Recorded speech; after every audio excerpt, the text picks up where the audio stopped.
Hey everybody, welcome to another episode of Let's Play. Today we're taking a look at something I wrote called Realm Quest. It is a solo and cooperative adventure game set in the mortal realms of the Age of Sigmar. And to give you a little bit of history, Realm Quest actually isn't new. Realm Quest was first conceived in 2016 in a brief series I did right at the launch of the first edition of Warhammer Age of Sigmar, where we're all kind of trying to wrap our heads around this new game. It had no point values. There's just this massive dump of war scrolls for us to kind of like wrap our heads around with all of our original Warhammer armies. And I had the idea of making a quick and dirty adventure game using all of my collection of miniatures and playing through kind of just an adventure skirmish sort of like mode. And it was fun. We played a few games. Some folks tried it out with me, and with like the really basic Age of Sigmar rules at the time, we had a good time just bashing heroes together and fighting monsters and spawning villains and playing through a quick and dirty game. I'll link it up here in the card so you can check it out if you want to see the original version. It's still there in my Google Drive. People checking it out and downloading it.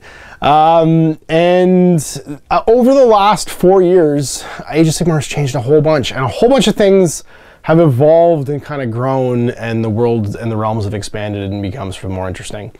And so over the last 5 years, I've been playing tons of Age of Sigmar. I never really came back to that idea though, Realm Quest. And then this came out, the gaming book. Well, actually, second edition Age of Sigmar came out. The gaming book is kind of a culmination of that. And it has all kinds of stuff in it, but the thing that I really liked, that weren't the competitive play things, were the realm rules. So the realms of battle, the mortal realms, all the stuff for the different realms, the different artifacts and spells and stuff. And it kind of got my brain going. And then in 2020, because that was a 2019 release, in 2020 this came out, the General's Handbook 2020, and with that came out the Anvil of Apotheosis. And it got a little bit of fanfare, but because it wasn't really great in matched play, you couldn't make like uber characters. Your characters were good and they were fine. They didn't really compete with the basic characters in the armies. It didn't get a whole bunch of play, but what it did allow you to do was design your own heroes. And that ticked off my brain, percolating a little bit more. And then this summer, or this fall, this came out. The dungeon set for Warhammer Age of Sigmar Warcry, Catacombs. And that really got me going. But the missing piece of the puzzle actually came out in November, and that was this White Dwarf, which you saw me review last weekend. And it had solo plays for Age of Sigmar. And that was the last little piece of the puzzle that got my brain going. And over the last little bit, I decided that it was time to take those four things, stick them together. So we had all the great rules for the Mortal Realms. We had character creation rules. We had some awesome terrain assets and boards from Games Workshop set in the Age of Sigmar. And now we've got solo play rules with a custom set of 3 different adversaries. That in those things, there was a game.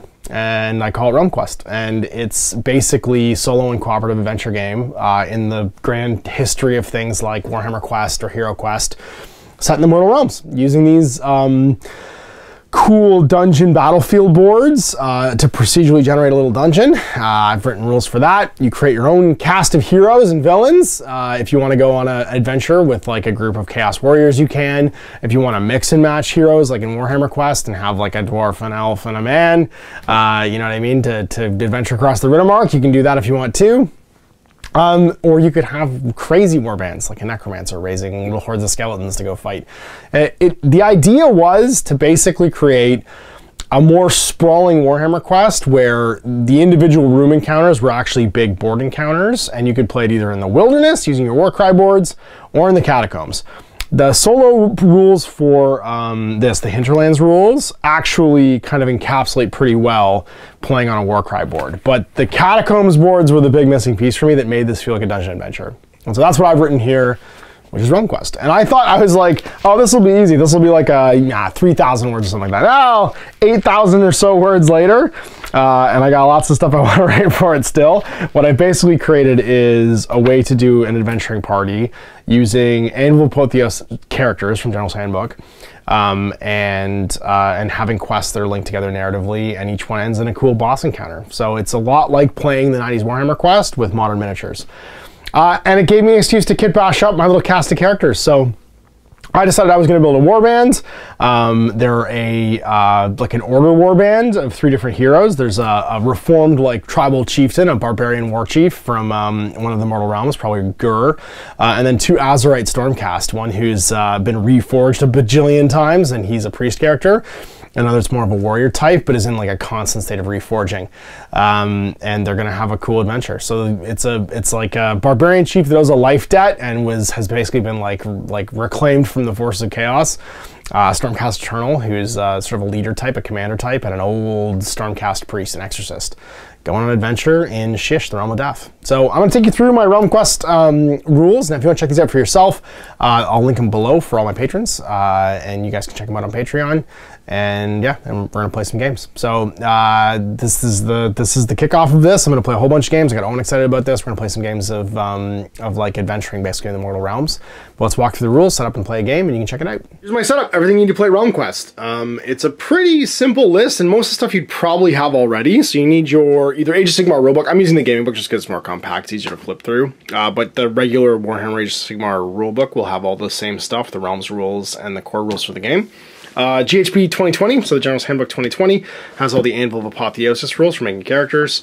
And then, most importantly, White Dwarf 458. If you don't have this issue, it is the November issue, which means it's last month, so if you can't find it for sale in physical copy, I've linked the ebook, the Warhammer Digital EPUB version, which you can get forever, basically, on the in the video description below, so you can check it out. And that's going to have the core rules for solo play. And that was the big missing piece for this, because it allows the monsters to do their thing.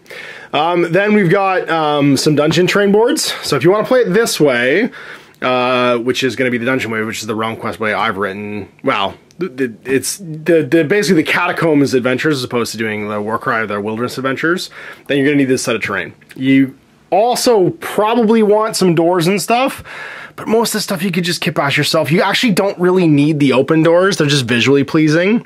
Closed doors to block off the door sites. These Catacomb boards are available separately as a separate pack. So anybody can buy this. This stuff comes in the Warcry box, and it's going to be handy to have. And if you have it already, then perfect, you're ready to play. But you don't need to have it, and you could make this out of, like, the Azerite ruins have treasure chests and stuff in them. And like your doorways and collapsed walls could all be made out of the Azerite ruins. The grates also come in the Azerite Ruin kit. Most of the terrain for like the tombs and the treasure chests and stuff you can get out of the objective pack for Age of Sigmar. So you don't want to spring for the Catacombs box, just the Azerite Ruins and like even the doorways you can make out of the Azerite Ruins. Just the Azerite Ruins, which is like a super cheap Age of Sigmar kit, and the objective markers could make you most of the dungeon scatter that you'd want to play this with. Or you can play Wilderness mode, and next episode I'll show you like a standard Wilderness game, which is more like what's in the White Dwarf, using just a regular Warcry board and whatever terrain you have in your collection, up to 6 pieces. Some models, some dice, your tokens, things like command point tokens, your standard sort of tokens for Age of Sigmar, and some models for your heroes. So models for your adversaries, I'm going to be doing my first adventure in the realm of Shish, which is Death. And that's going to use this particular board right here, which is called the Halls of Valorum. And each of the realms is going to have a different dungeon associated with it, because that's awesome. Because why not have like themed dungeons along with your themed stuff? So this one's going to be the Realm of Death, and that means that your adversaries from White Dwarf are going to be Night Haunts. Your 3 bosses are a Guardian of Souls, a Knight of Shrouds, and a Lord Executioner. And then your monstery dudes, the only ones I don't have painted are the Mirror Banshees, because I don't have any, but that doesn't actually matter for the game, are going to be things like Chain Rasps, Spirit Hosts, Gladegrave Stalkers, and Bladegeist Revenants. And they're all available in the Soul War Star set, so a lot of people are going to have these already. And then you just need a copy of the rules I wrote out and some cool models for your characters. I decided this was the best opportunity ever to kit bash some AOS stuff. You don't really get, I mean, people still do it, but you don't get a ton of customization options until now in AOS. Like, you just kind of build your heroes the way they are. And the Anvil Apotheosis let me just, like, make my own hero squad. So I took, like, my bits box of Stormcast bits that I had for making my Stormcast army and just started cutting up with all my other AOS bits. So this is a regular Liberator set of legs. I think it's a Lord Castellant bought, like, torso. The spear off of a Protector. And then a head and hand off of an old Empire Fire Wizard, and then just some other like various Stormcast bits to make my Exorcist. And his name is Sathan the Reforged, and he is an Anvil Apotheosis 10 Destiny level character. He's my priest, so he's battle level 1, and I'll explain what that means in a minute. But I spent 10 destiny on him. I've given him the upgrade for a wound, an extra wound, and then also an upgrade on his Sigmar War Spear. So he's got a masterful fighter, so he's hitting on 3s. And it's a great war spear, and he's also a ferocious attack, so he's got 3 attacks. And so that's what his big here, Great War Spear is his upgrade for the Anvil Apotheosis. And he's a priest. He's got the priest upgrades, so his prayer's on a 2+, and he's got the Mortal Wound Shout, basically. And that's his starting profile. He's Order, Celestial, Stormcast, Eternal, Human, Priest, and Hero. I used there's a Stormcast name generator online, I'll link it if you want below, that I used to get his name from, and he's the Jaded Strategist of the Legendary Armory. That's his, like, subtitle. And then for my leader, my commander, I converted this fella. His name's Cadus Direshield, and I used the same Lord Castellan's, like, lower half of his body with a Liberator torso and arms. I think it's a Protector, what are they called? The flying guys, the wing guys. Justicar? Yeah, no, they are Justicars. Judicator? No, that's the bow guys. I don't know what they're called. Prosecutors, maybe? And then it's actually a Space Marine head that I carved all the, like, the metallic-y bits off of for his head from the whatchamacallits, the Intercessors. And it fit perfectly. And I just thought it looked like kind of like militant and cool. It's another Fire Wizard back banner there for the big torch. And then some just various, like, Stormcast bits, like that little, like, scroll on the back there and the knife. To give him, like, his final look. And then he's a commander archetype. It's not the priest archetype. And his upgrades I gave him are... I gave him the Sigmar Warhammer as his weapon, and I upgraded the to hit. So he's got 3 hits, and the attacks actually made him a first fighter. He's got a shield, which gave him +1 save. He's got the enhanced armor, which is his big cloak there, which gave him +1 save as well, so they both have 3+ saves. And I gave him the Regenerate ability and the Lead the Defense Command ability. So you can give +1 save to someone with an 18, just by, like, defending them, basically, as, like, a defensive aura. And his Regenerate in the hero phase on a 4+, he heals D3 wounds, because he's in this, like, constant state of reforging all the time. And that's the 2 Stormcast characters I converted up. And then I converted up this fella. This is my, like, war chief from, like, the Realm of Beasts, who's basically been, like, rescued by the Stormcast and owes him, like, a life debt. So he's a Dark Oath War Chief, but I gave him, like, a Sigmarite Warblade and Hammer in place of his axe and stuff, and then, like, a cool, like, Sigmarite Scroll. And that's really all I did with him, because I love this miniature, and I've wanted to paint it for a while. I gave him a lightning bolt tattoo on his face there, too. So he's, like, the dude who's, like, now joined forces with these guys, and hopes maybe someday that Sigmar will favor him with becoming a Stormcast himself, but right now he's, like, their guide through the Mortal Realms, because they're just poor Azerite fools. They don't know much about the Mortal Realms, so he's taking them through and showing them the ways of things. His name is Aldathas the Survivor, Noble Survivor of the Raging Hall, so I'm assuming the Raging Hall was some kind of, like, Chaos Enclave they rescued him from. I gave him an extra wound, and he's a Cities of Sigmar Order human hero, because he's basically left the mortals, the Slaves of Darkness. And he's got a Sigmarite Warblade, 3 attacks, 3s and 4s, and a Sigmarite Warhammer, 2 attacks, 4s and 3s, -1, 2 damage. And then the 2 skills I gave him Frenzy, so every 6 to hit is 2 hits instead of 1, and Decapitating Strike, so every 6 to wounds and mortal wounds. So basically he just has tons of attacks. He doesn't have, like, a great save and stuff like that, but he can blitz through and, like, potentially do a ton of damage to little guys, because he's like a berserker. And those are my 3 heroes. So each one is 10 destiny, and that's your starting level for heroes in Realm Quest. If you're going to play a campaign, if you want to play a one-off game, just any value of 10, basically, so like 10, 20, or 30 for your heroes. And then you just adjust the bad guys accordingly. But you can play between 1 and 5 heroes if you want, and the game will basically scale to your heroes. And 3 heroes for a solo encounter felt about right so far in the playtesting, so that's where I'm going to set at 3 heroes. That takes us place, like, through the what you need to play. And I've also got through the getting started, so the how many heroes you can take and how many they're going to be. And the last thing to talk about is battle level. So in the solo rules from White Dwarf, in every instance, you're given number of heroes as the thing that, like, balances how many bad guys show up. I've changed that to battle level, and battle level in this case, because we're using Anvil of Apotheosis heroes, is a rough estimation of 100 points. So the heroes being used with 7 wounds or less in the solo play rules in White Dwarf are all roughly 100 points, and I'm equating that with, like, 10 destiny, because that's the conversion for these Anvil heroes when you use them in match play. And so levels in this game are going to be however many times you have 10 Destiny, that's your level. So at level 1, you have 10 Destiny that you've spent creating your character. At level 2 is as soon as you get to 20 Destiny or more, between 20 and 30, you're a second battle level.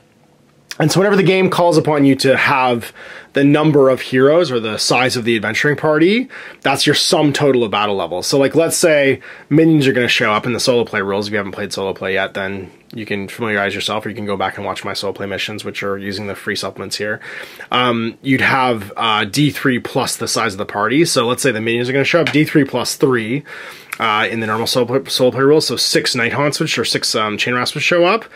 Let's say I had more than one battle level here. They're more powerful heroes. We need more Chain Rasps to show up. So you add all their levels together, and it would be the size of the party. Let's say he's level 2, he's level 3, he's level 1. Size is 6 now. So it'd be 6 plus D3. So we'd have 9 Chain Rasps show up instead. And that way the game is going to scale to the heroes as they become more powerful.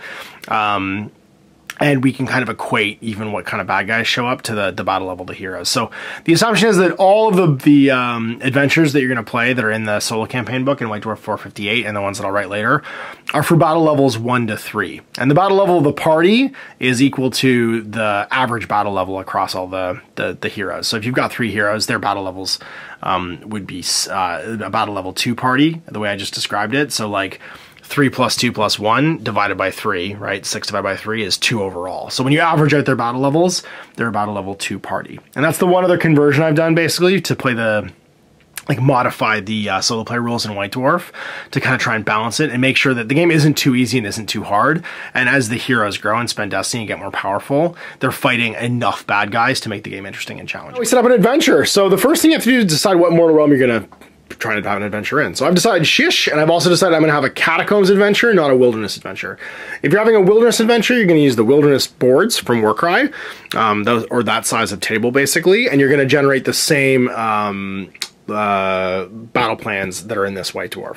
If you're doing a dungeon adventure, the setup is slightly different, and we'll go through that when we get to actually setting up the board and playing our first game and making our first exploration roll. But if you're playing in the Wilderness, you would set it up as in the White Dwarf. If you're playing here in the Catacombs, you'll set it up slightly differently. So we'll put our heroes aside for now. We decided we're going to adventure in Shish, which means we're using this Catacombs map, which is the Halls of Valorum.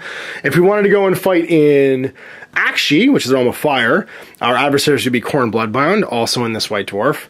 If we were going in Gur, the battle levels 1 to 3, our adversaries would be Gloomspite Gitz. Now, when you're playing a Catacombs mission, that also means you'd be using different boards. So in Akshi, obviously, the Realm of Fire, the Cinder Warrens, and if we were going to play in Gur, the Temple of Nagendra would be our board that we would plan and generate a dungeon in. And so then we would set up the board, which we're going to do momentarily, and we are going to generate our first exploration roll to see what the adventurers encounter when they go into Shish. And then the other difference is the Desperate Allies rules from Hinterlands are going to be slightly different, modifying them so you can use more command abilities. If the heroes do all share the same basic allegiance, like Order, Death, Destruction, or Chaos, at the end of each hero phase, roll a die. Or sorry, at the start of each hero phase, roll a die for every hero still on the table, and on a 5+, gain an additional command point. So normally you're going to get 1 command point per round for your adventuring party, just to make it so that you can use more command abilities, because like that just makes the game more interesting. You're going to get a random roll if everyone shares the same basic Grand Alliance. If you're going to cherry pick your party and have all different alliances, then you're going to get, like the 1 command point per turn. If you're all at least the same Grand Alliance, you get an extra command point on a 5+ for each hero alive. If you're all the same allegiance beyond that, so like if they were all Stormcast, it'd be on a 3+ instead of a 5+. So the more you theme your warband, basically you're rewarded with command points, and it's just a nice way to be able to use more abilities during a turn. Finally, the other core modification of Hinterlands is going to be that at the end of an adventure, you basically were in Hinterlands, you go until all the heroes are dead. In this, you're going to go until you find and defeat a boss. And that's an adventure in the realm that you've just been to, and then you can just change realms and go on another adventure. And there's a whole end of game sequence, which we'll get to when we get there. So it's just thematic. You go until you find and fight a boss. Just like in Warhammer Quest, you go until you find the objective room, right? So in this, the objective room is going to be the boss that you end up fighting, which you'll generate when you actually show up there. So we're going to have a Catacomb adventure in Shish. We're going to do 2 things. One, we're going to use the Shish special rules for that realm. And then secondly, we're going to be setting up a dungeon board as opposed to setting up the standard board. Now in the solo rules in White Dwarf, you use a Warcry board, you generate D3 plus 3 pieces of scenery. When we're playing the Catacombs, it's going to be slightly different. So Shish, the Adversary, is going to be Night Haunts, and any artifacts we discover can be generated from the Shish table in the rulebook or game books, and wizards can learn an appropriate realm spell after an adventure in this realm. And then special rules for this realm are going to be the dead don't rest easy in Shish and are jealous of their prizes. If a 1 is rolled when performing a search action in this realm, the hero will take a mortal wound in addition to normal results. If you try and search a treasure chest, a tomb, or a weapon stash, you're going to potentially get wounded because there's just spirits everywhere. So preparing for a dungeon adventure, we've chosen our board, we've chosen our realm, we've got our dungeon terrain collected, like I said, and this is what you're going to need. 6 open doors, but honestly you don't really need them because you could just have the open door areas just be open. 4 closed doors, 1 collapsed door, 2 door levers, 2 reinforced bridges, 2 wooden bridges, 1 weapon cache, 2 or more piece of low rubble, 1 or more piece of ruined wall section, 1 or more tunnel grate, 1 or more tomb, and 1 or more treasure chest. And then I give some advice, like I said earlier, for the Azerite ruins and Sigmar objectives and stuff like that. And then you make your first exploration roll. So our party's assembled, and we have to see what happens. So I've created a separate Catacombs exploration like table from the one in White Dwarf, which is the wilderness one. And you're going to roll 2d6 and see what happens. So we've embarked on our adventure. We've gotten to the catacomb. What's the first thing the heroes encounter? 2d6. 8. Brief pause. So we heal a wound allocated each hero in the adventuring party and then make an exploration roll. So we've arrived at the gate and paused, basically. And what happens now is the threat level goes up by 1. So we're at threat level 1 because we've made our first exploration roll. Every turn, the threat level goes up until you hit 5, and then you automatically encounter the boss. So second roll. That's a 6, a dungeon encounter. So, the catacombs ring with the battle cries of your adversary. Prepare to cleanse this underworld of their presence. You must win the dungeon battle catacombs battle plan to continue. If you win the battle plan, advance the threat counter by 1 and make another exploration roll. Now it leaves us here setting up the board. So, there are 4 steps. First, we orient the battlefield. Place the dungeon battlefield so one of the long edges facing the player setting up the terrain, which we've done. Then we place our doors, starting with the board section in the top left and working clockwise around the board. Roll a d6 for every doorway in the battlefield. On a 1 or a 2, it's closed. On a 3+, place an open door. Once all open or closed doors are placed, the remaining doorways will automatically be of the type remaining, basically. So when you run out of 1, then it becomes the other.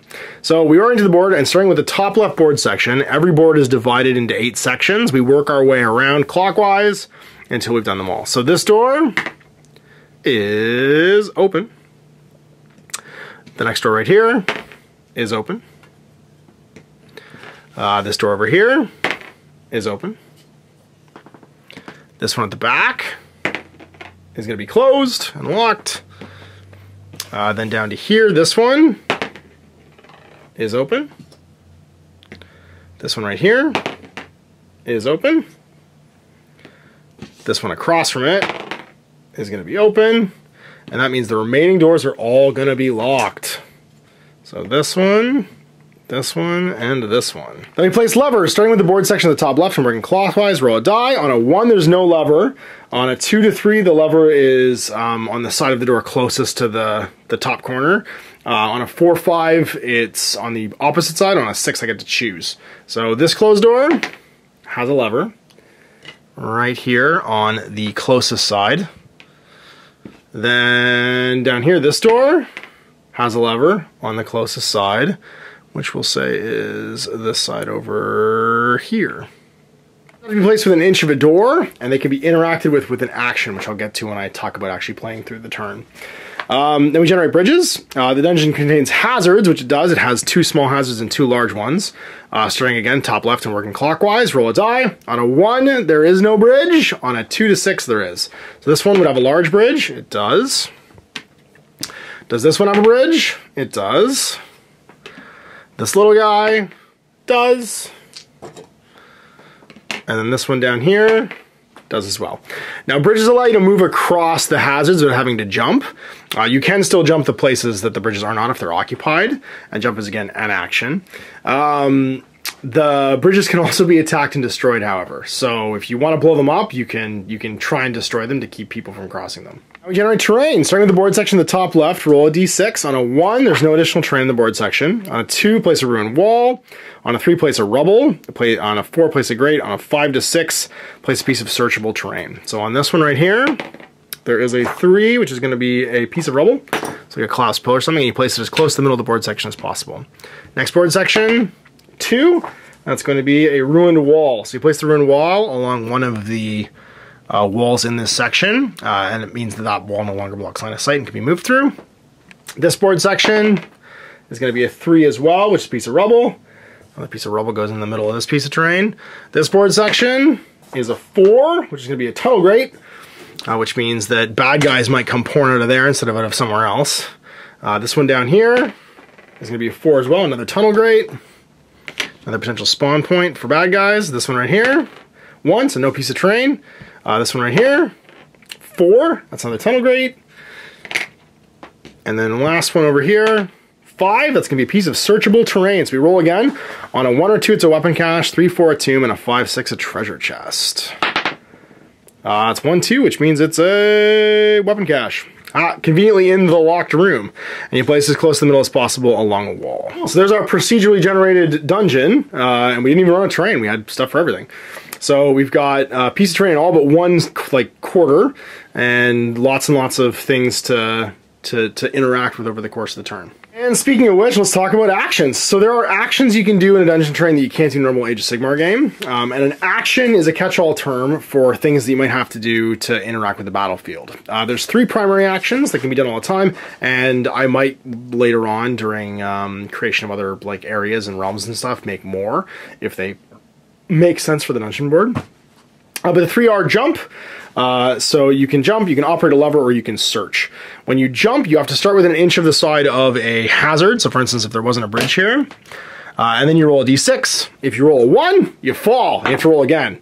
And if you roll another 1, you're dead. You're slain. You might come back at the end of the game and rejoin the party, but you're slain for this adventure. If you roll a 2+, you get to the other side, but you can't do anything for the rest of the turn, and you take a mortal wound from whatever the hazard is attacking you. If you roll a 2 to 5 when your test is made, so you're over here and you make your test, in the movement phase, you get to the other side, and you can still pile in and fight. And if you end up within 3 of an enemy, you're legally allowed to. So you basically just jump into combat, and you can still power and fight during the turn. If you roll a 6, though, you can still charge after that and also power and fight. So jump is just an action. Basically, you're giving up your shooting phase for in that case. But it allows us to navigate the hazards if these things are gone, because there's no real jump mechanic in Age of Sigmar. Models with fly can move across hazards no matter what, it's no big deal, but jump lets everybody basically make a big jump action. Lever, be within an inch of a lever, and most actions you have to forfeit the remaining your turn to do. The lever, however, you roll a die. On a 1, it's stuck, and you have to spend the rest of your turn wrestling it open. It doesn't open until the end of the battle shock phase. On a 2 to 6, it's replaced immediately by an open door. And then the rest of your turn, you can still charge and fight and pile in afterwards. And then finally, search. If you're within 1 inch of a searchable item with a searchable trait, you roll a die. On a 1, not only does nothing happen, but it's removed because you wreck the potential for anything to be found there by like just ham-fisting your way through it. On a 2 to 5, you find whatever the basic like searchable item for that type is. So in this case, you find something that lets you reroll a hit wound or a hit roll or wound roll each turn. You find basically a cool weapon, but it's like brittle and old. And it's going to be used up by the end of the adventure to enhance your combat abilities. On a 6, however, you find yourself a Relic of the Realm, and you get to roll on the weapon table for the realm that you're fighting in. So in this case, I get to roll on the Shish table for weapon artifacts. Aldethas found something there. It would be a 5 for the weapons of Shish. You found a Wraith Bow. In your shooting phase, pick an enemy unit with an 18 to the bear and roll 6 dice. For 6+, take a mortal wound. So if your dungeon encounter does have something cool on it, there's a possibility you might find a cool relic that you can equip your character with. 3 actions. So we've set up our battlefield terrain now, and we have to see what our minions are going to be and where we spawn. So first of all, let's see where we're going to get deployed in our battle plan. The battle plans are a little bit later on, here in the end. And it's a dungeon encounter. So the player uses their Realm Quest Adventuring Party as their army. The adversary includes D3+1 minion units. So 2 minion units, and we have to roll D6 to see what they are. So from the selection here, 2 is going to be, I believe, a unit of Glaive Wraith Stalkers. It'll be equal to the size of the adventuring party. So 2 units of Glaive Wraith Stalkers. So your size of the adventuring party is 3, so 3 Glaive Wraith Stalkers. The next unit is 4, and that'll be Mirror and Banshees, so I reroll because it's the one set of models I don't have. 3 is going to be Grimghast Reapers. Size of the adventuring party plus D3. So it's going to be D3 plus, so 6 total.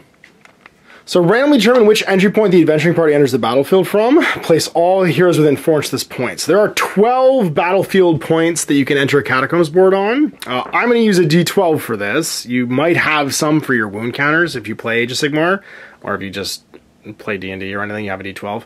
For those that don't, there is actually a way of doing a D12 with 2D6. First roll evens and odds. So even, and then roll a D6. So 2, it would be 2, 4. So then starting from the top left, count 1, 2, 3, 4. And it would be over here would be the place we're entering by.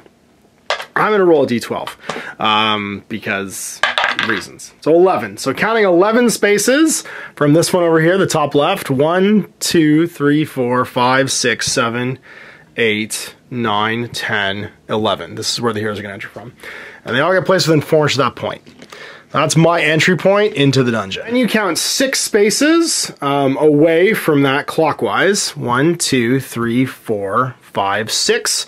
That's the entry point for the minions. You place your first minion unit, and then to the left and right, you place remaining minion units until all minion units are placed. It's within 6 inches of those entry points. It'll last until all the models from one of the armies have died, and then reinforcements. The noise of battle will rouse additional reinforcements to this level of the catacombs if the heroes don't dispatch the enemies quickly enough. At the beginning of the battle round, after the first, roll a d6 before determining initiative. On a roll of 1, generate a new minion unit and set it to deploy within 6 of a random entry point. So if I don't kill these guys fast, more bad guys can appear. Glorious victory for this game is going to be if I manage to kill all these guys and not lose any heroes, I get a major victory. If I lose a hero and still kill them all, I get a minor victory. And if I die, the adventure's over and we go home. I play a game of Age of Sigmar. So the first thing we do is determine initiative. Now in a solo game of Age of Sigmar, based on the rules from White Dwarf, on a 1 to 3, the adversaries go first. On a 4 to 6, the heroes go first. It's going to be the heroes. So I got a hero phase. So I'm going to get 1 command point plus 2. So I have 3 command points to spend. And we're going to go and start murdering. So I'm not in range to use my shout, which is my prayer, because it's 18 inches, I think, to yell at people for the exorcist and banish them, which I'm not in range of. And I don't have any other hero phase stuff to do, so let's start moving. And we're going to start with, I think, do I want to run? I want to run. So we're going to go with Aldithus the Survivor, or sorry, not Aldithus the Survivor. We're going to go with Cadus Darshield, my Stormcast guy.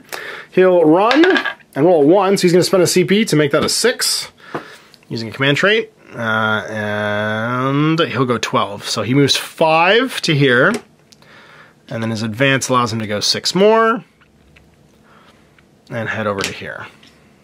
You really want to break into this room. And there's no lever on either of these doors, so I'm going to have to break this door down. And I think what we're going to end up doing is having my 2 Stormcasts go and try and kill all these bad guys, and then have my my Barbarian go and kill the other one. So we're going to run as well with my War Priest. And Sathan's going to get a 3. I can take that, that's fine. He's going to go 8. We'll save those 2 command points. And run up in behind his buddy. So they both advanced, and then we're just going to walk 5 across the bridge with Aldithus and stay within an inch of this door. Shooting phase, neither of these guys have guns, and he doesn't either. And then we're going to get right to the combat phase. They can't charge, the charge phase rather, they can't charge. He can't charge either because he's not in range of anything, but he is in engagement range of a door, so he's going to attack it in melee. Floor doors have a 4 wounds and a 2+ save, and hopefully Aldithus can break this thing down and we can get inside and go search that treasure hoard. So he'll attack first with his Sigmar Warblade. He's got 3 attacks, and remember 6s explode into 2 hits. So he's got hits on 3s, so 1, 2, 3 hits. And then wounds on 4s, but 6s cause mortal wounds because of decapitating strike. He's just that strong. No wounds at all. Sigmar Warhammer hits on 4s. So he gets 4 hits because of his frenzy. And then on 3s to wound, he wounds once, causing a mortal wound. So it's only got 3 wounds left. But it still makes a save on a 3+ now, normally a 2+. And passes. So it's got 3 wounds left. I haven't quite broken it down. So it has 3 wounds left, and we're on to the adversary's turn. So adversaries will operate on a table for their minions based on what they are. And they are going to be not in combat, not close because they're not within 12. so far. So we roll a die and see what happens. On a 1, they're steadfast. They get +1 save, but they stand still. These guys don't because they're ethereal. On a 2 to 3, they're holding, which means they don't move, but they shoot. And then on a 4 or 5, they advance. And on a 6, they advance, which means they move towards the closest enemy unit as quickly as possible. So for the Glaive Wraith Stalkers, they are going to hold. For the Grimgrass Reapers, they're going to advance. They're going to move 8 as quickly as possible towards me, so it'll be 5 and 3 going through the door for the Extoller there, and everybody else just kind of lining up behind them. Getting ready to come fight. Getting spooky. So now, on a dungeon battlefield, the red lines are walls, and they are considered impassable, so you cannot move through them. And all distances, including for like auras and abilities and stuff, have to be measured around the walls. So you have to go the long way, basically. If you were going to like try and make somebody run or use a command ability on somebody, you have to measure around the walls too. With their turn over, it is the second battle round, and now we have to roll for reinforcements. So on a 1, more bad guys show up. No, not this turn. That means I gotta kill these guys quickly. So let's see who's going first. 1 to 3, it's gonna be the Nighthaunt's. 4 to 6, the Heroes. It's the Nighthaunt's this turn. So immediately in the action phase, we pick a unit that's gonna be acting. In Realm Quest, one of the caveats for picking units to fight is you always start with the model with the highest wound count. And that means that your more valuable models have to fight first, and then your smaller models will fight second, and then you go from closest. So it's going to start off with these guys. They get a 6, which means they are close. They're going to charge. Charge, they move towards me 8, so they have to stay outside of 3, obviously. And they charge, pile in, and fight all in one go. So the action phase is very different from a normal AOS turn, because the models just do everything all at once.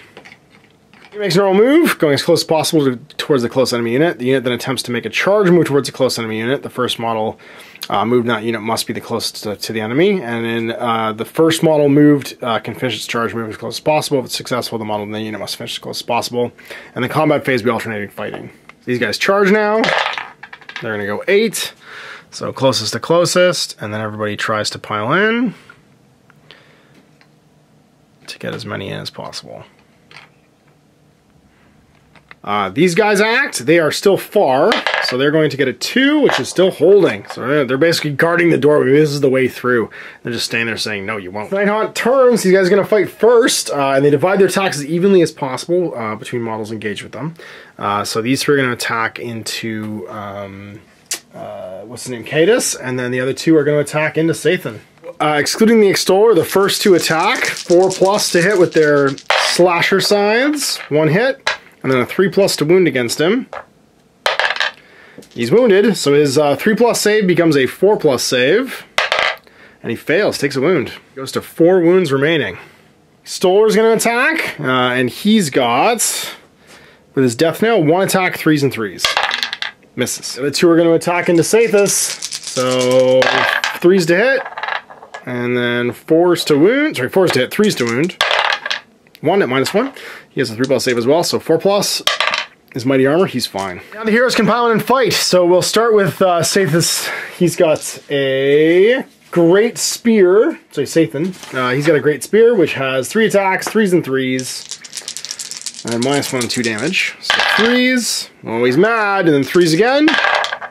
So 2. 4+ saves though, which can't be modified, because these are of course Nighthaunts. They fail twice, though. Damage 2, so he just kills 4 of them. Oh, he's mad. Bam, bam, bam, bam. And now when you kill a model, and you always take unit leaders last in this, and there should have been 6 of them, actually. So we're just going to leave 1, and have 2 attacks more going to Sathan. Hit. Wound, make 1 more save. No, he's good. When you kill models in this, he's got 4. You put them on the card of the guy who killed them.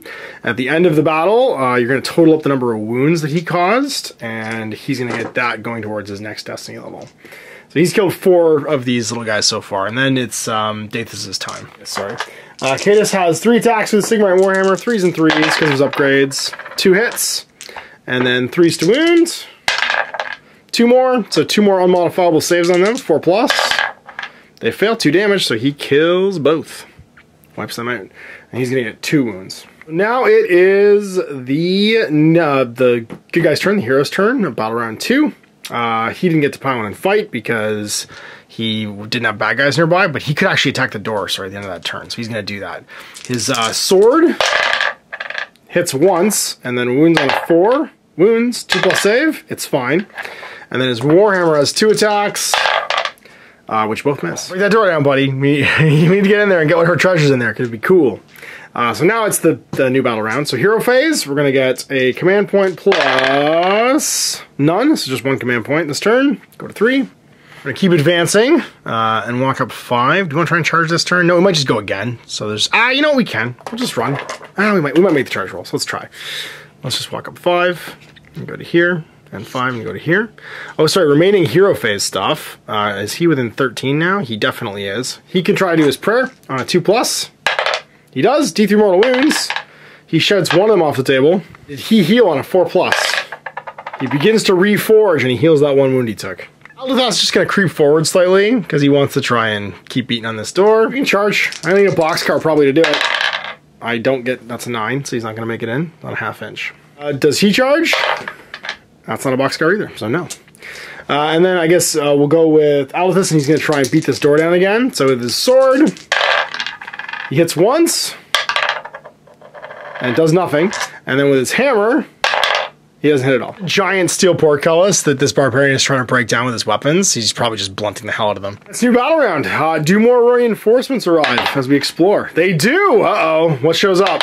3? The unit of Reapers. So party size plus D3. Now there's 6 Reapers. Taking them off the cards now, marking that he killed 5 wounds worth of models, and he killed 2. Let's see where our other unit of Reapers arrives. 2. So counting from the top, 1, 2. It's going to be over here. Uh-oh. More bad guys. Oh, but there's grates on the table, actually. We have to see if they actually arrive normally, or if they arrive through a grate. The grates are on the table on a 1, 2, or 3. It's a normal entry point. On a 4, 5, or 6, it's a grate. No, it was a normal entry point. So on a 4, 5, or 6, we'd randomize one of these grates, and they'd pop up through there instead, which means they could actually pop out next to me as well. They come pouring in through the side, and we roll to see who has the initiative for this turn. 3, it's the Nighthawks. 4 to 6, the heroes. It's the heroes again. Do they get more command points? Just the 1. Alright, hero phase, no need to reforge now. We're going to do a shout on a 2+. We do, D3 mortal wounds. He shouts these 2 off the table and gains 2 more wounds. And then it's movement phase. You're not getting it done. I really was hoping you would blow up more guys. So you're going to walk 5 over to here. And where do I, so that's Cadus is done. Sathan, you're going to go fight this door. Because you have a 2-inch range on your melee weapon. You're going to walk over here and just start stabbing it with your spear. The barbarian's going to go do what the barbarian should have been doing the whole time, which is fighting. It's going to go walk into this doorway and hopefully charge. All right, shooting. Nobody's got any shooting weapons. So let's do a charge for the man, the legend. That's Cadus Darshield. He gets an 8. I don't think that makes it. No, 8 will just get me to there. It's not quite within an inch. And then for our barbarian man, the legend, Aldath the Survivor. He's going to go 10. Oh, yeah, he's got it all day. He's going to go piling through this door and be like, ghosts? I ain't afraid no ghost. Go fight over here. He charged this round. So, let's do some melee combat, starting with my character of choice, and it's going to be Aldath the Survivor. So he's got his 3 sword attacks sitting on 3s. 6s are 2 hits. There's 1, 2, 3 hits, and then 4s to wound, and 6s are mortal wounds. Not beefed it, buddy. And we probably have 2 attacks with Warhammer. Probably aren't going to be able to do it with this. So Warhammer, we spent it all on the door. It's because our weapons are all blunt now. And then 3s to wound, nothing. Oh, you're going to get dumpstered. Well, that's what you get for not breaking that door down, I guess. These guys pile in. And everybody's going to pile over to the closest target and fight. 2-inch range, so they've got 4, 5. There should actually be an extra one, but I don't have the model, so we just cap out.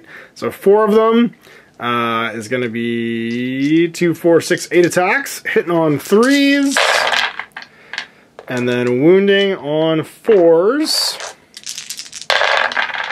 Just 1. -1 though, so his 5+ save becomes a 6+ save.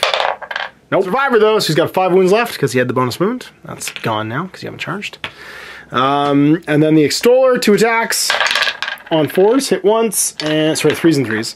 And 3s again, wounds, 6 up save. Nope, takes 2 damage, it goes down to 3 left.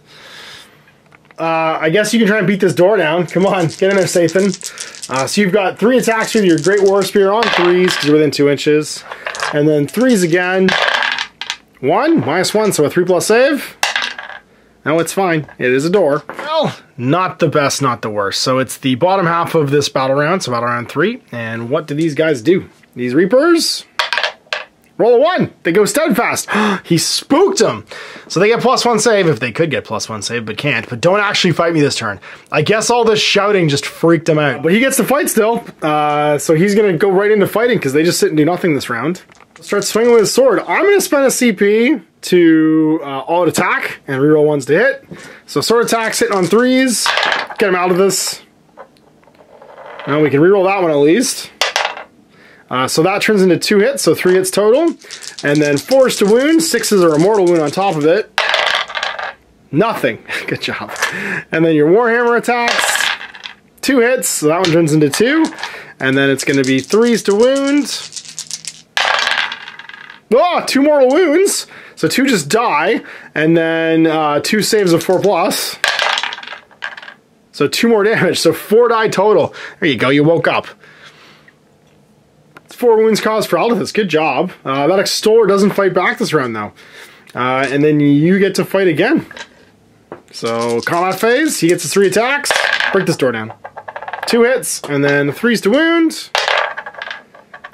1 wound, -1, 3+ save. It's fine again. Battle round, do more reinforcements arrive? They do. Oh no, and what kind are they? 3? Didn't fail his battle strike test, by the way, because he's bravery 10.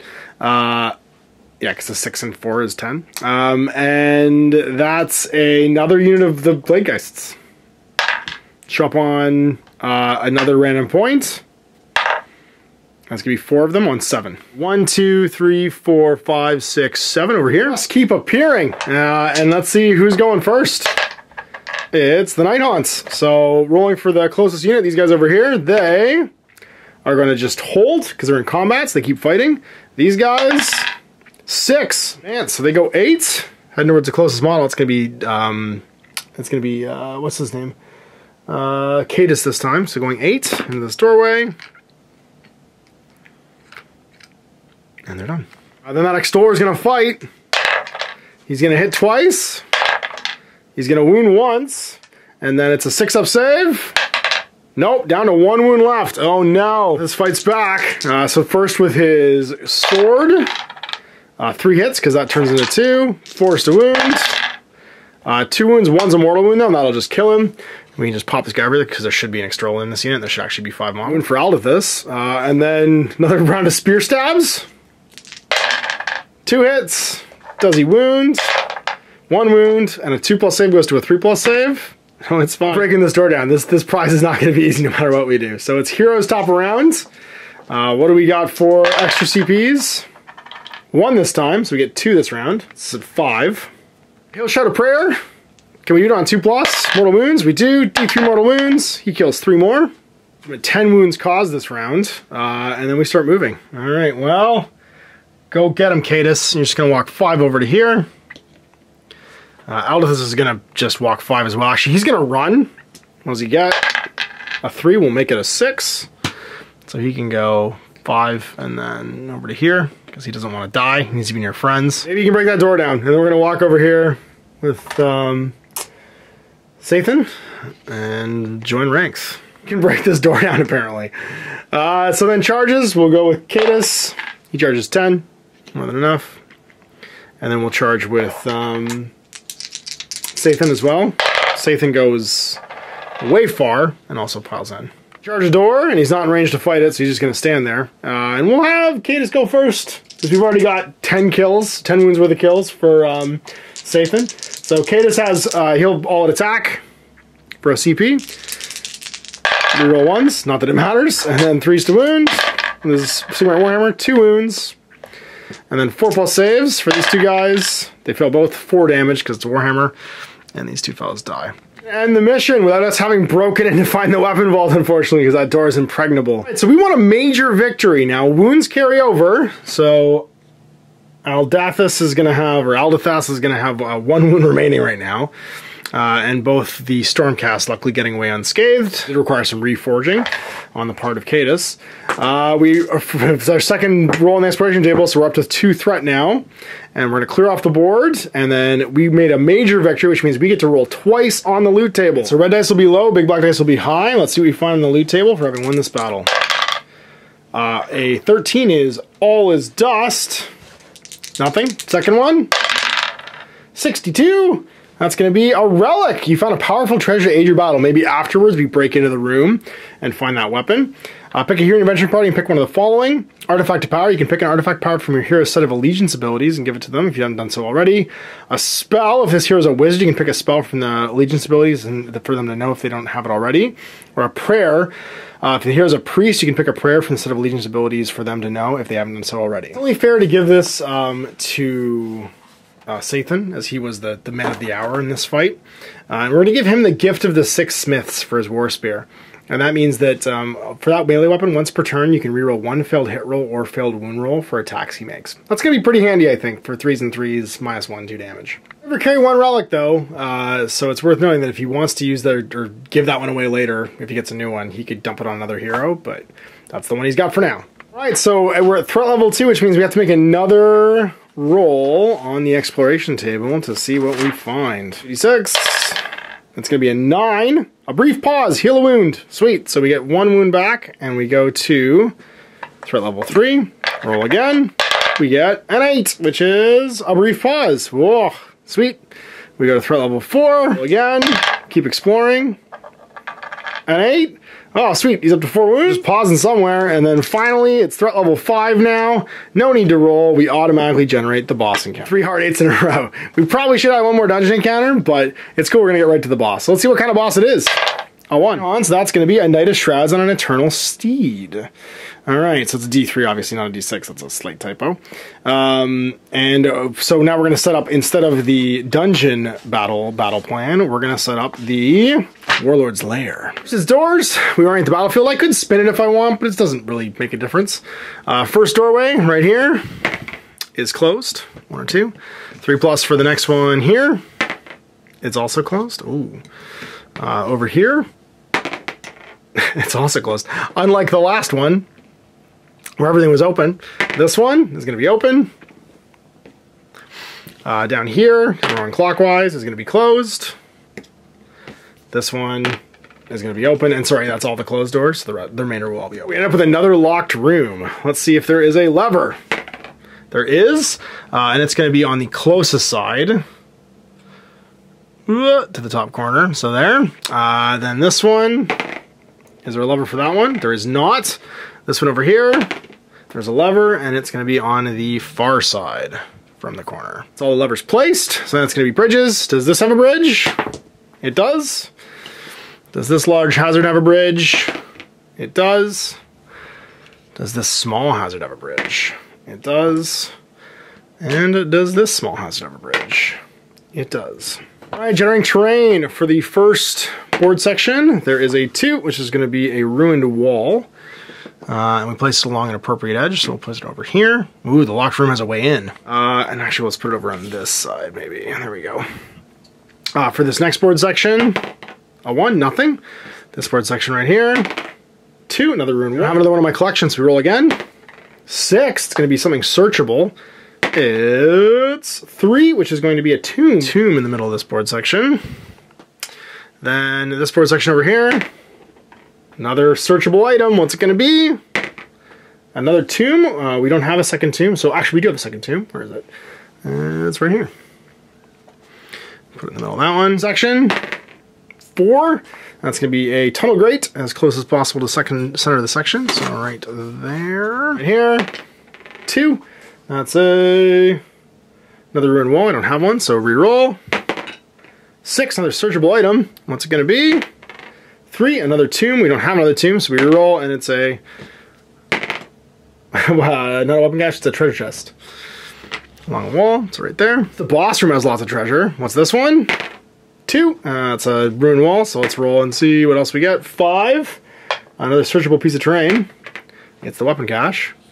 Yeah, the boss's place has lots of loot. And then the last one, Nothing. Cool. So now it's on to the battle plan, and our battle plan for the Warlord's Lair. The players use the Realm Quest Adventuring Party as their army. The adversary includes a boss unit and D3 mini units. We know the boss is Knight of Shrouds. And then D3 mini units, it's going to be 2. The first one is 6, a Spirit Host. Size of the party rounding up, so 2 Spirit Hosts are going to be in the boss's lair. And then the other mini unit is going to be a 5, which is Bladegeist Revenants. I don't have any of those, so we roll a 2 and get Glaive Wraith Stalkers, the size of the adventuring party, so 3 of these guys. All right, so where does the adventuring party enter the table? So starting here at 1 and going around, D12, 2. Well, they start over here next to the locked door. Cool. So we count 6 clockwise. 1, 2, 3, 4, 5, 6. That's where the boss begins. Left and right adjacent, so we'll start with the Spirit Hosts. 1 to 3 left, 4 to 6 right. They're going to start over here.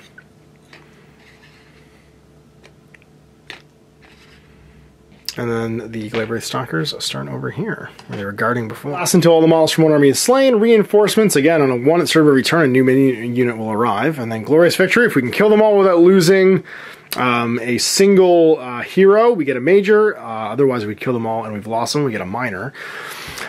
And then, if we do kill the boss, the last person to cause a wound on him, so the person that actually slays him, gets to determine a free command trait from their battle tome, which is pretty cool. So we get a battle trait, and then on top of that, we get a Relic of the Realms. So we have to roll in the Shish Relic table. 1 to 3, it's an artifact. 4 to 6, it's a weapon.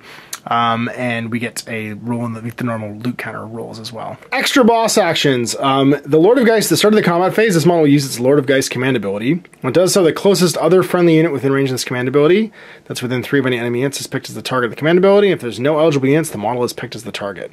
So it's him himself. That somebody's getting a free +1 attack every combat phase. From him. And then he's got a bunch of different abilities. He might bring on more guys automatically on a 1.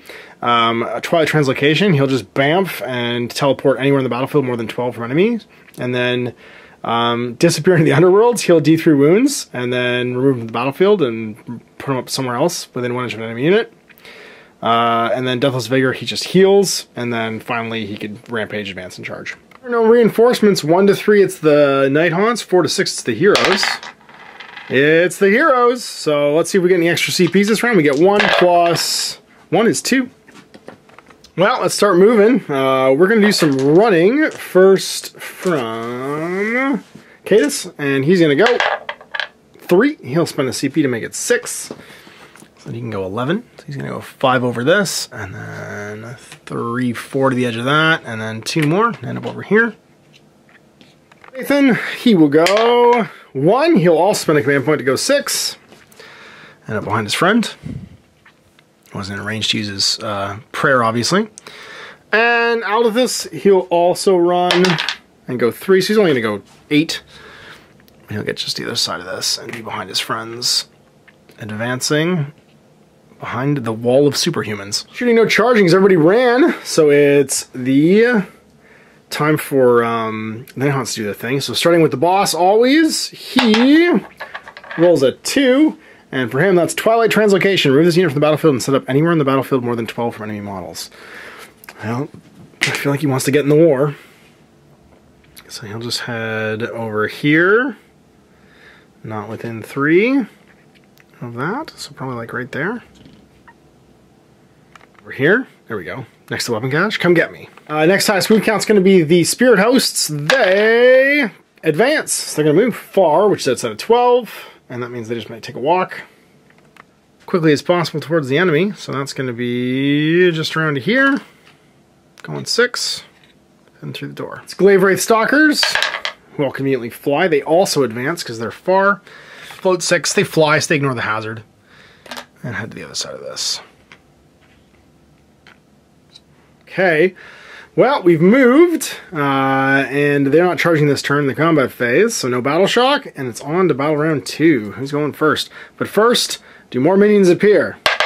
They do not. 3, the Night Haunts go first. 4 to 6, it's the Heroes. Night Haunts. Boss, what does he do this round?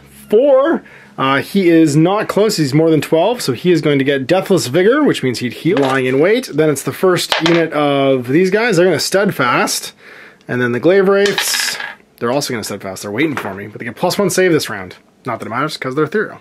Well, hero phase then. Let's see if we get any CPs. We got 1, 2, because we generate 1 from all being the same Grand Alliance.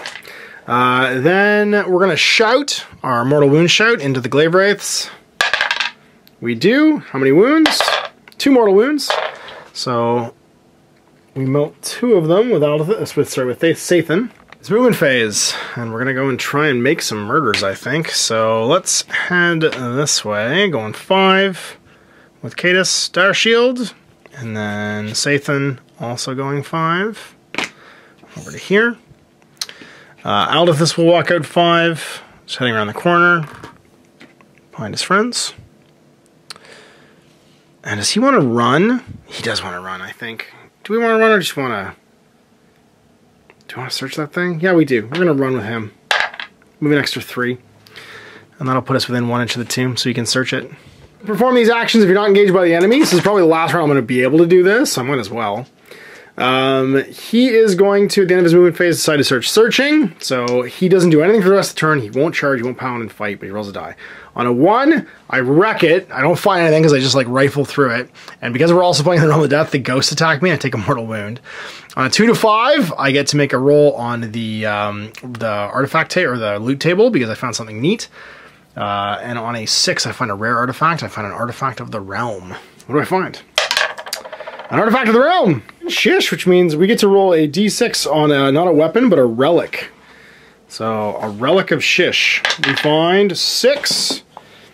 The Goblet of Draining. If 1 or more wounds are inflicted on an enemy hero by the bearer, roll a die. On a 5+, the hero suffers d3 mortal wounds. If I wound the Lord of God, or the Knight of Shrouds there with Aldithus now, on a 5+, the life continues to fill my goblet. It's cool. Well, he doesn't do anything for the rest of the turn now, but I can charge in the charge phase. We really need to kill that guy. He's not going to die, though. Well, let's charge and see how we do. So let's start with Cadus. He gets an 8, so he's going to... I guess he can heal himself. He's going to pound the Spirit Hosts. And then where do we go with Aldithus? If we can kill these Spirit Hosts in one go... 7? I don't think I make it to them. 7's only going to put me there, yeah, so he's going to end up over here fighting this 1 Glaive Wraith. For the combat phase, we will all-out attack with Cadus and also all-out attack with... do I want all-out defense as well? No, because I'm just going to get mortal wounded if this doesn't work. So all-out attack with him. I already reroll something, so I think I also all-out defense. I do both. So I'm going to roll 1s to save, and I'm also going to... Not that I'm going to make that many saves. No, because I can already reroll wound. No, we'll just all attack with both. Cadus first, because he's probably going to die. So he's got 3 attacks with Sigmar Warhammer. He's hitting on 3s, rerolling 1s. Rerolling 1s, roll an attack. Just 2 hits. And then it's 3s to wound. Nothing. Oh no. Go in wound descending order. These guys are going to pound and fight and maybe melt my poor hero. And here we go. It's going to be 12 attacks. We'll do the first 6. No mortal wounds. They hit on 5s. Nothing hits. Second roll.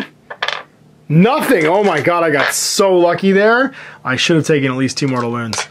But I didn't die. Sweet. And then I get to go with Sathan before the Glaive Wraith Stalker. 3 attacks. Rerolling 1s. And then 1 roll to wound, rerolling 1 wound per turn from the Gift of the Six Smiths. So 1 wound, 1 save, 4+, because he's ethereal. He dies. Good job, Sathan. Just one of you did something this game. Well, it's action phase for the Night Haunts. What does the Knight of Shrouds do? 6! Close! And that means he's going to Deathless Vigor. He'll do 3 wounds. Oh no, sorry, close is charge. He's going to charge. So he makes a normal move. It must finish as close as possible to the close enemy unit, and then attempts to charge. So he's going to move over to here, stay outside of 3, and then charge in. And he makes it. Oh, he's going to pile into Cadus. This is the moment he'll use his Lord of Geist ability on these guys. They have 7 attacks right now. Attacks, Sword of Stolen Hours, 4 attacks, 3s and 3s, -1, 2 damage into Cadus. Oh, 1 hit, and then 3s to wound. Doesn't wound. And then it's Hooves, 2 attacks, 4s and 5s, nothing. I can go with Cadus right now, or I can go, I think I actually go with Sathan, and he piles in to 2 inches and tries to kill a bunch of these guys before I take some heat off me, actually. So piling in, he'll get his 3 attacks. I have no CPs to do anything with.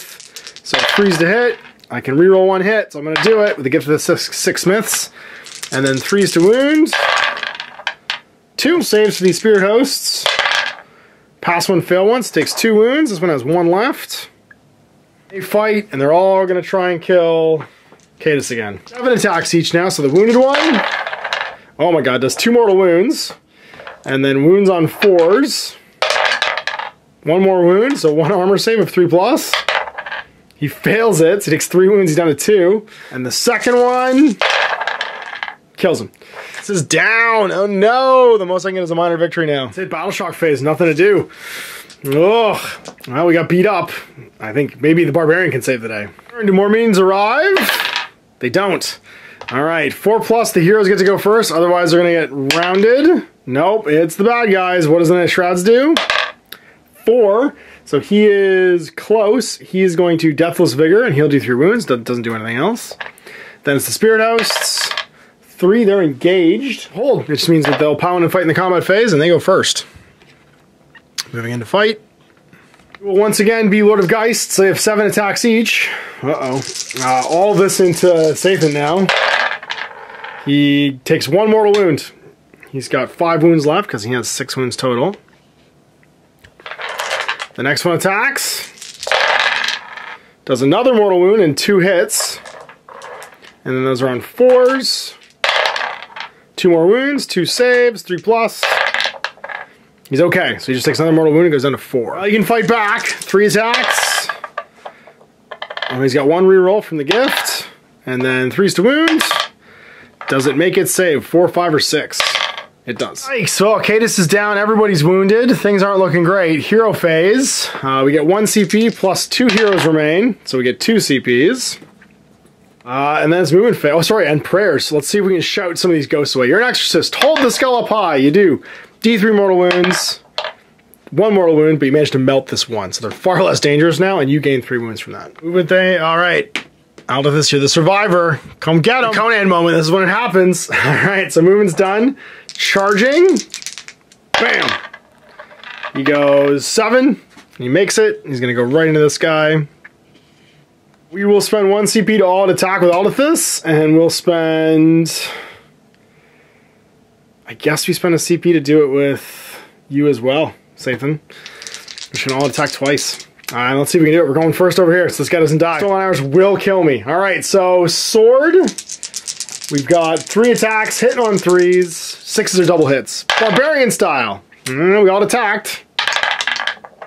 There we go. So 4 hits. Nicely done. And then it's 4s to wound, but 6s are a mortal wound on top. We get just 1 save. 4+ for the Knight of Shrouds. Takes a wound. 5 left. And then it's the hammer. Got 2 attacks. We could do it. Hit on 4s, hit once. And then it's a 3 to wound. Wounds. No mortal wound though. And a 4+. He passes. He's okay. But we did manage to wound him, and so the cup activates. On a 5+, he takes D3 mortal wounds. No. Boss is going to fight back. That Blade of Stolen Hours has 4 attacks on 3s. Oh no, and on 3s. Oh no. Well, 4 6+ saves, Aldithus. Oh my god, he made 2 of them. But he still takes 4 wounds because it's damage 2. And that's going to kill him. Alright, Sathan, this is your moment, buddy. And he heals his wound because he killed a hero with the Blade of Stolen Hours. He stole his life force. Sathan, you can do this, buddy. 3 attacks on 3s. All hit. And then 3s to wound. And we'll gift to the 6 smiths it. And wound twice. And then it's going to be a dead spirit host. Another 3 wounds for him. Young priest and an old priest. Apparently the old priest was what we needed. Alright. End of battle round. No battle shocks to take. New battle round. Does the knight summon more minions? Does he save himself? No. This is the moment. Sathan might be able to defeat this guy if he can just get to go first and shout him with some prayers. So give me that sweet, sweet 4, 5, or 6 for the heroes go first. No! Alright, what does Knight of Shrouds do? He's close. 1? Oh my god, I think he just sits still. Spectral summons. Add a new Night Haunt unit. Alright, which unit? It's going to be 3, which is going to be some Bladegeist or Blade Grimghast Reapers. And they're going to show up. First of all, do they show up to the Great on a 4+? They do. So they all just come popping out of here. And how many are there? It's party size, which is going to be 3 plus D3. So 6. Shooting under the grate. Oh man. Well, that's all he does though, and we're not engaged, so he doesn't pile in fights. Now it's over to me. They would technically take an action now. And they get a 6, which means they'll advance. They're gonna move there, I think 10, sorry. So they'll go 4 and 4 and just end outside of 3 of me. All right, well, oh, hero phase. Do we get an extra CP? No, we just have 1. Can we shout this fool for D3 wounds? We do! And how many? Just 1. So he's down to 5. Kill him, because he's just gonna keep bringing more fools on. So we're gonna move just outside of 3, and then we're gonna charge. Get him, Sathan. This is your moment. This is what you train all day for. You're going 6, you're gonna charge over to here. Stay away from these other guys. You got your 3 attacks. 3s to hit. Oh, you auto attack. Actually, all defense. And then 3s to wound.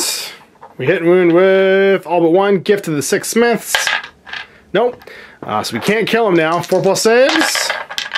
No, he fails 2. He's down to 1. Damage 2. All right. And he'll fight back. He's got 4 attacks to Blade of Stolen Hours. 2 hits, and then 3s to wound. 2 wounds, -1, so his 3+ save becomes 4+, but he's rerolling 1s because of all defense. He's fine anyway. Kicks. 1 hit, and then a 5 to wound. Doesn't wound. Battle Shock, new battle round. Does another minion unit appear? No, we're not that surrounded yet. And who's going first? All right, Sathan, you can do this if you get to go first. 4+. Nope. Knight of Shrouds. He's in combat. 3. Like translocation. He bamfs 12 inches away from me. Peace. Bye-bye. I'm gone. You gotta fight my minions. And then the minions go. And they go 1 and they go steadfast. This is it. The power of Sigmar compels you. The power of Sigmar compels you. 5+, I get an extra CP. No, just 1. And then am I tired or do I shout him to death? Give me that prayer. 2+. We got it. D3. We got it. And we melt this guy. So we're gonna get a command trait on him, and we just got 6 more wounds. Over here. Or do I want to search that? No, I'm gonna charge. I'm gonna finish this. 4. We're gonna make it. Defense again, because we don't want to die. And 3 attacks on 3s. And then 3s to wound. Gifted the 6 smiths to reroll 1 of these. I got it. And it's gonna be 2 4+ saves. Pass 1, fail 1, 2 of these guys die. They pile in and fight me. Attacks from their scythes. 1 hit on a 3 to wound, or 4 to wound, doesn't matter. And then 3s and 3s from the Extoller. 1. And nothing. Fail Battle Shock, so it's just new round. Who's going first? Or, sorry, 2 more minions appear. They do. Oh, 5. Guys, so it's gonna be something else. 3, that's gonna be more Reapers. A big unit of them. 2 though, so they appear on 2, which is back over here. And what's their behavior for the turn? 1, they go steadfast. They just immediately fight. Reroll 1 for the gift to the 6 smiths, and then 3s to wound. Wounds. Did they save? Nope. Kills 2. So it's just the Extoller left. I'll just move these guys over here. My turn, hero phase. We don't get an extra CP, but we have 1. Do we shout this guy to death? We do. Movement phase. We're just gonna walk over to this weapon wall, maybe? No. We've already got a cool artifact. Let's walk over to this treasure chest and wait for them. And let's search and see what's in it. 1. Nothing but dust. It's removed. Take a mortal wound because the ghosts attack me. Free and greedy. Alright, new turn. Does another minion unit show up? No. And then it's going to be who's going first. 4+, it's the heroes. No, it's these guys again. What do they do? They're far. 3. Hold. So it's over to me. Hero phase. 9. I don't have line of sight, so I can't even shout at them. So I'll just move. Going 5. And I'm done. I don't want to be within 12. I'll go a little bit closer. Just run. I got an inch. That's fine. Did I get extra CP? I did, actually. Sweet. New turn again. Does another minion unit show up? Does not. And then, do the heroes go first? Nope. What do these guys do? 4+, they advance. They do. So we're going to go there. 8 towards me? Alright, it's Sathan's time. Does he get extra CP? No, just 1, so he has 3 now. He's going to try and shout at them. Uses Prayer of Wrath. Nope, does not get his Wrathful Invocation. But he'll move and then charge. Makes it. Uses 2 CPs to all attack and all defense, because why not? And so he's got 3 attacks with his spear. He'll use the gift to reroll this. And then 3s to wound. I can't reroll those though. Save 4+. 2 damage. Gonna kill 2 more. Back 4 attacks on 4s and 3s. It's from the sides. 3s to wound. 2 -1. So he's got a 4+ armor save. Rerolling 1s now because of all defense. Pass 1, fail 1. So he's gonna be down to 2. And then the Extoller. And the Extoller. 3s to hit. No, doesn't hit at all. Eesh. Can't fail their Battle Shock, so it's going to be a new turn again. And let's see who's going first. So first, more minions. No, plus it's Sathan's turn. He goes first. Command point, does he get an additional one? He does. He's got 3, sweet. Shut these guys with your prayer, 2+. You got it, D3 mortal wounds. 2. It's just the Extoller. Right to fight, and you go first. You'll all attack and all defense again, because you might as well. All hit, 3s to wound, all wound, 4+, slain. Last minion dead. Sathan gets to return back to civilization using the aftermath steps. He's the only survivor of the battle plan, but these guys will probably have lived and find their way back to their companion when this is all over. Now we end the adventure. The boss has been killed and we complete the following steps. So first we convert wounds into destiny. So we do that before we actually roll for injuries, because you can use destiny points to buy destiny levels and upgrades and enhancements and abilities, and also to reroll to see if you died. So for every 10 wounds you cause during the course of an adventure, you're going to earn a destiny point. Unfortunately, both Aldithus, just because he flubbed fighting Night of Shrouds, and Cadus, because he just got dumpstered by that one spirit host, did not get up to 10, so they don't earn any destiny points. So they're going to have to just do this and hopefully not die. Sathan, on the other hand, he managed to cause 5, 6, 7, 10, 12, 13, 16, 19, 25, 30...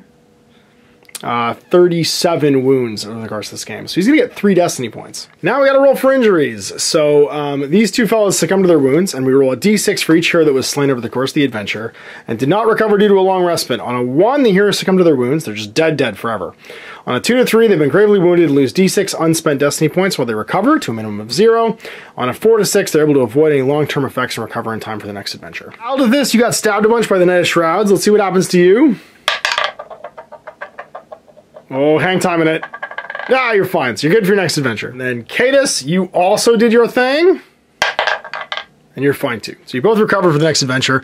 Basically, on the way back out, you're recovered enough to stagger outside the catacombs with the legendary Sathan. And we claim our prize. In addition to my rolls for major and minor victory on the loot table, because we're gonna get 2 of those for having defeated this this board, we get to roll for an artifact of the realms that we came from, because we get to steal whatever the Night of Shrouds had.